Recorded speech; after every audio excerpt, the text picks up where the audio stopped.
My king, we must go further, or withdraw.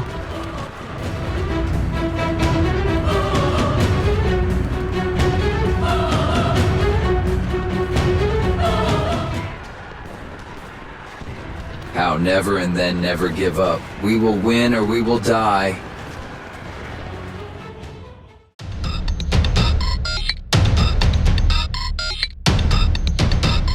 Endless fields, I find myself alone, covered in mud. There is a war going on, but from another era. I would say medieval, with armor and banners of thousands of men on horseback, and I am in the middle of it all, hidden in a trench dug into the ground. They turn to me and ask if they should go further or retreat. Never give up. I am with you. Are you with your king? You have heard our king and our queen. Let us proceed beyond the hill, without fear and without mercy. So shouted the first knight, presumably the general of my armed forces. In this hole, I am not alone. There is a girl with long black hair and precious clothes. She hugs me and kisses me, but she is not alone. My king, she is the princess of Laytown, and her army fights alongside ours. We must protect her and take care of her. The girl approached me with an air of gratitude, and I couldn't take my eyes off her. I was captivated by her ice-colored eyes, her almost white hair, the clarity of her face, and her semi-transparent veils, which didn't hide much. My king, my king. A woman approaches, screaming, accompanied by a girl dressed in red. Outside the trench, the whistling of arrows fired by the foreign offensive can be heard. She is the princess of Overlake. Our castle was attacked, and we hid in the dungeons to reach you. So I try to reach her, to pull her to safety in the hole. I reach the red-haired girl, helped by my companions, and we carry her to safety, while the servant dies, slumped over with the other soldiers. Even though the conflict was moving away from us, the number of fallen soldiers, scattered like flowers in a meadow, was countless. I almost got angry with the beautiful red-haired girl.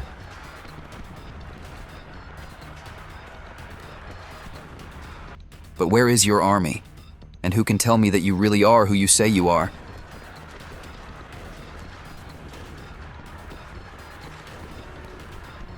The white girl hugs me and climbs on top of me, kissing me passionately.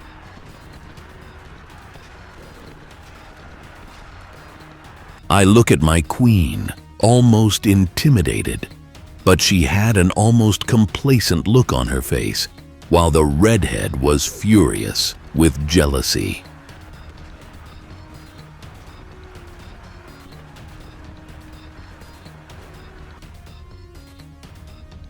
Look, someone is approaching.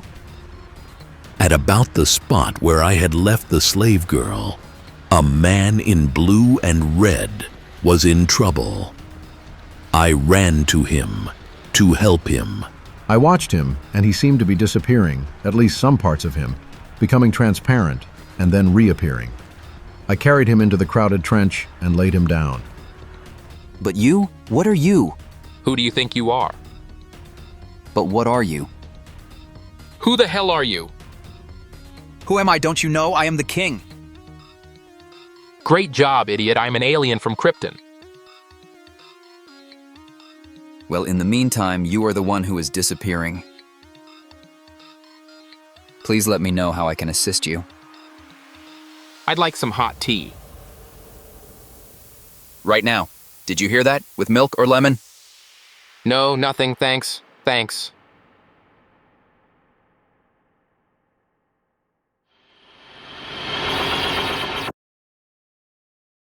The Deception, Chapter 1. It is said that ancient Edo, now Tokyo, was enveloped in the soft light of sunset and breathed through its 1,000 canals. The sky, streaked with red and orange, was slowly reflected on the water, calm as silk. Flat-bottomed boats glided silently, while fishermen pulled in the last nets of the day. The cherry trees, now past their bloom, dropped their faded petals like little memories on the current. Edo was called the Venice of the East not only because of its geography, but also because of the way time seemed to float between the wooden bridges and narrow alleys. The humidity in the air smelled of seaweed and cooked rice, mixed with the smoke of incense coming from the temples. Next to one of the oldest canals, a young couple was walking. He wore a dark blue haori, his hands calloused from working as a copper craftsman. She was petite and quiet, wearing a cream-colored kimono decorated with small red cranes.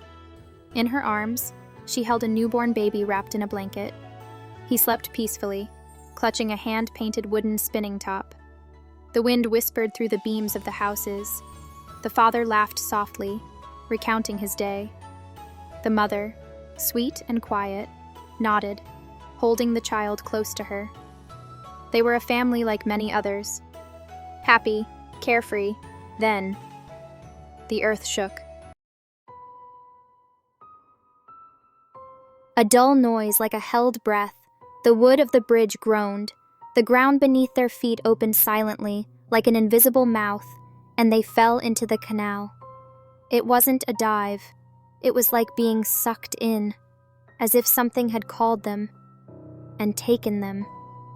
The bottom of the canal was shallow, sandy, the murky water barely above their knees. The father emerged on one side, the mother on the other. The child had disappeared.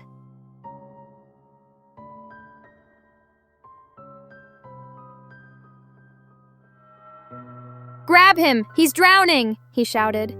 She saw him, right there below, just a few inches away, still holding the spinning top. She reached out her arm.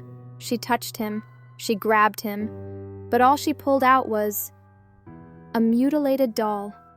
She tried again, a rotten paper mask, a spinning top but broken, a broken drum, always objects, never the child. "There! It's there! I can see it! Get it! Now!" But every time they put their heads underwater, the child disappeared. Always there, but never catchable. Then, silence. The screams subsided. The parents' eyes emptied. Without saying a word, they stood up, dripping wet and silent. They took each other by the hand, and they went home, forgetting forever that they had ever had a child. It is said, in the oldest whispers of Edo, that that canal is cursed. Many centuries ago, a child drowned there. No one managed to save him. No one dived in. No one looked for him. He died alone, forgotten. His soul became bitterness, then shadow, finally demon. Edo began to call him Kawanoko, the son of the river. Kawanoko developed dark powers. He attracted children. He made them slip into the water. He kept them with him forever. Then, he erased all memory of their existence from their parents' minds. Siblings, friends, neighbors. No one remembered them anymore. In this way, he guaranteed himself eternal company without ever being pursued or avenged. There are those who swear they have seen broken toys floating in those waters. Those who say they hear children's voices at sunset, while petals dance on the water. But no one has ever been able to prove anything. Because Kawanoko erases all evidence and all memories.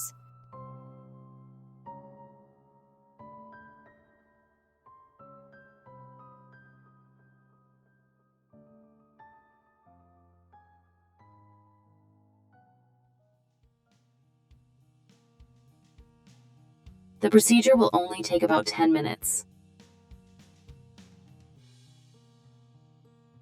Closed in and alone, I felt a sense of panic and began to ask myself 1,000 questions. Will they put me to sleep, and will I wake up again?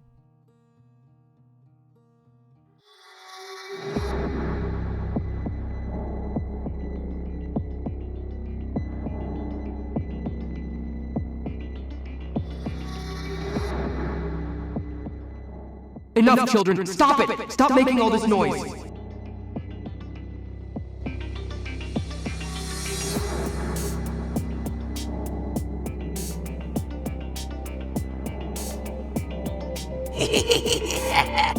How did you get in? Who are you? What do you want from me? I'm Ernesto, and we've come to get you. Come with me without resisting.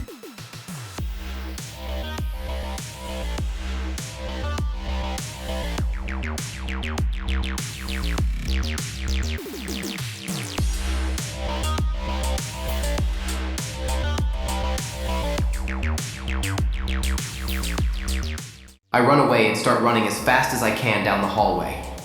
I have to get to my bedroom door so I can lock myself in and escape through the window.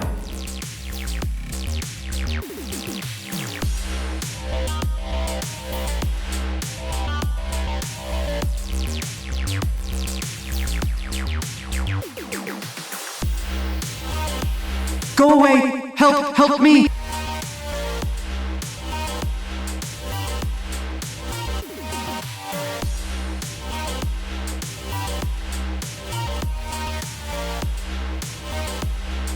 Go away! Help! Help me!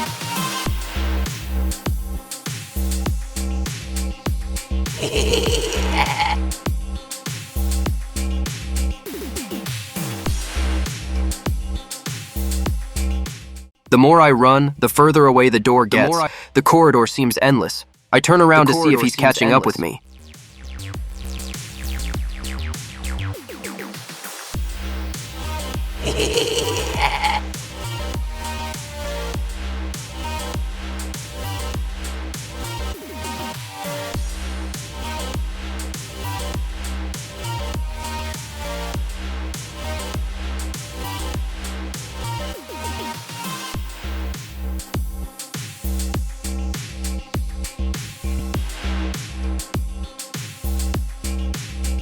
He appeared motionless. His feet weren't touching the ground. He was floating and moving very fast. He was getting closer and closer. Oh my God, he's touching my shoulder. It's over. No.